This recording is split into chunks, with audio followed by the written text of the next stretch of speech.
In 1961, a woman's voice came down from orbit. The Soviets had sent no one. 3 days. That's how long the recording survived before it vanished. An Italian radio operator named Judica-Cordiglia was monitoring Soviet frequencies when he heard her. A woman, breathing, calling out in Russian. The signal was weak, fragmenting, but the voice was unmistakable. Human, alive, orbiting. The official record says no woman was ever launched. The official record says nothing at all. In the spring of 1961, the space race was a sprint measured in days. Yuri Gagarin had orbited Earth just weeks before. The Americans were scrambling, the Soviets were accelerating, and somewhere in the Soviet Union, in a facility whose name was still classified decades later, a decision was being made. The Vostok program had a secret, not one that was documented, not one that appeared in any official manifest, but a secret nonetheless. The first crewed space flight had been a success. The second, according to every record, never happened. Yet the evidence suggested otherwise. The woman's voice on the Italian frequency said otherwise. She was proof that the Soviets had launched someone else, someone they denied, someone they erased. But who was she? The records offered no name, no photograph, no official acknowledgement that she had ever existed at all. Her erasure was complete and systematic. In the months following Gagarin's triumph, the Soviet space program was under immense pressure to demonstrate continued dominance.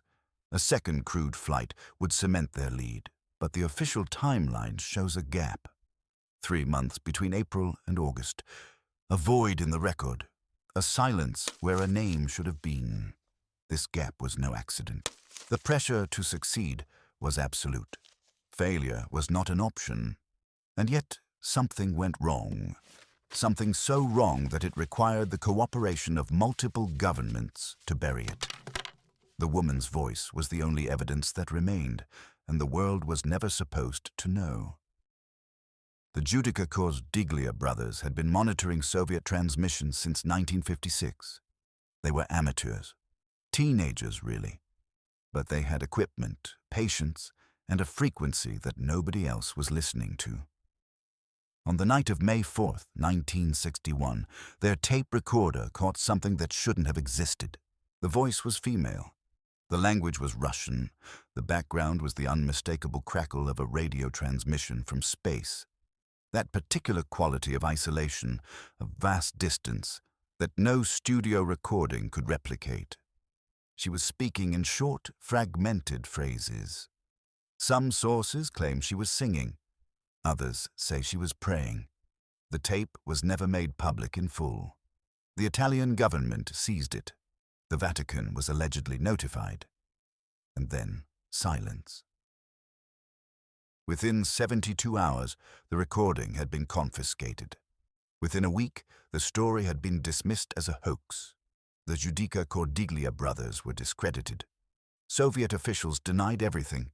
American intelligence agencies remained silent, and the woman's voice, if she had ever existed at all, was erased from the official record. But the brothers had made a copy, a second tape, hidden, and that tape survived. For decades it remained in their possession, a ghost recording that nobody would acknowledge. In 1965, a researcher named Jesko von Puttkamer, a former Nazi rocket scientist working for NASA, received a dossier.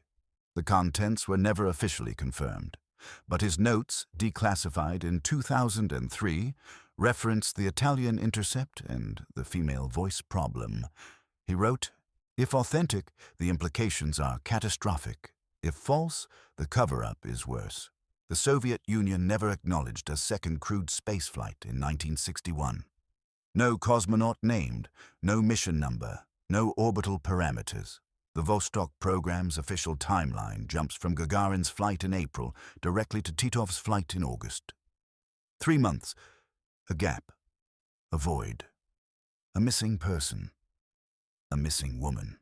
What happened in those 3 months? Who was the woman?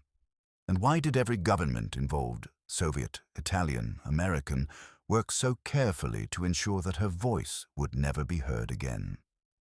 The answer lay buried in archives that were never meant to be opened. The answer, if it exists, remains locked away. The truth, if it exists, is still classified. The original tape has never been recovered. The Judica-Cordiglia brothers' backup copy was allegedly destroyed in a fire in 1998. The Soviet archives remain sealed on this matter. And NASA's official position is that no evidence of a second crewed spaceflight in 1961 has ever been found. But the voice remains. Somewhere in an archive that doesn't officially exist, on a tape that was never supposed to survive, a woman is still calling out from orbit, still asking for help, still waiting for someone to answer. Her transmission echoes across decades. The question is not whether she was real. The question is why we were all so certain she wasn't. The question is, what happens when the official record and the truth diverge so completely that one of them has to be erased? How many voices have we silenced simply by refusing to listen?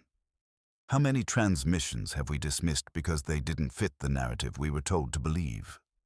How many people have vanished from history, not because they never existed, but because we chose to forget them? And the question is, where is the tape now? Is it still in a vault somewhere, waiting to be heard, or has it been destroyed along with every record of her name? If you have a file we should open, drop it in the comments. File 002 is waiting. It's deeper, and it's already been found.